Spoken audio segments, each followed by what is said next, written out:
Okay, while I've got Steve here, I want to do some just my idea on Kosa Datchi. Now, Kosa Datchi you see in Basai Dai, you see it in Kankadai, you see it in Kankasho, you see it in Seppai.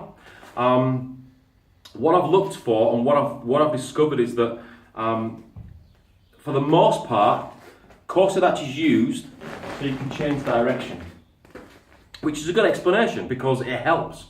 That certainly does help. So for example, with Basai Dai, as we come around here with 45, easy way to go is straight back, turn.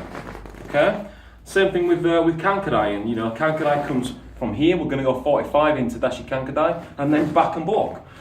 So that's Seppai. Again, it makes it easier. So as you come around, one stepped already, turn. It makes that turn easier for changing direction.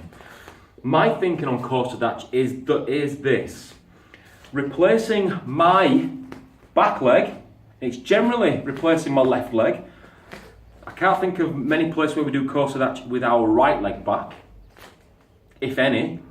You can challenge me on this if you wish. So I can't think of many places where Kosa Datchi is right leg behind left leg. Where I can gather, it's always left leg behind right. Think about this. Whenever you are touching yourself in kata, for example, cipher, you are either grabbing or being grabbed. So, in the cipher bunkai, I need to replace my hand with somebody else's hand, as an example. So that tells me that Kosa Datchi could also be the same thing. So, using Basai Dai as my base, as my example. For example, if my opponent's hook punching from here, my first thing is to block.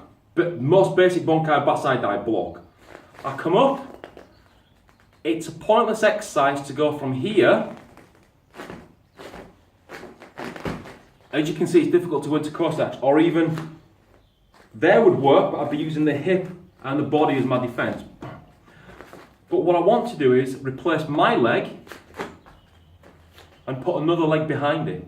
So as I come into Kosa Datchi, put another leg behind. So now I'm using his right leg to replace my left leg, which would then give us this action. Can it work from the other side? I don't see why not. So just have, it doesn't matter about the technique, just step forward with that's it there. So from here, one pointless exercise to come into Kosa Datchi, as you can see. However, stepping down and using his left leg now to replace my left leg gives us this. Or could give us this. So I'm still using a leg. So that's my thinking on Kosa Datchi. Is yes, it's great for changing direction, but number two is replacing your left leg with an opponent's left leg or an opponent's right leg. So you're still in hooking stance, and I'm not saying whichever leg it should be. Just think, my right leg has to be hooking another leg.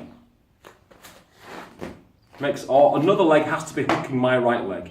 So in the example I've just shown you for Basai Dai, right leg forwards, my right leg has to be hooking another leg.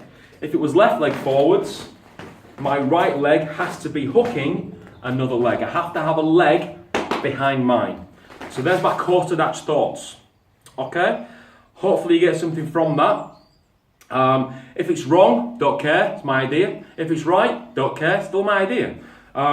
So just have that in mind whenever you're doing this sort of stuff. This is how far you can think outside the box. Don't be limited to what a video says or what the traditional way of doing things is. Be limited to what's in your mind. Okay? So still think outside the box and come up with your own ideas as to what you might think Kosa Datchi is for. All right?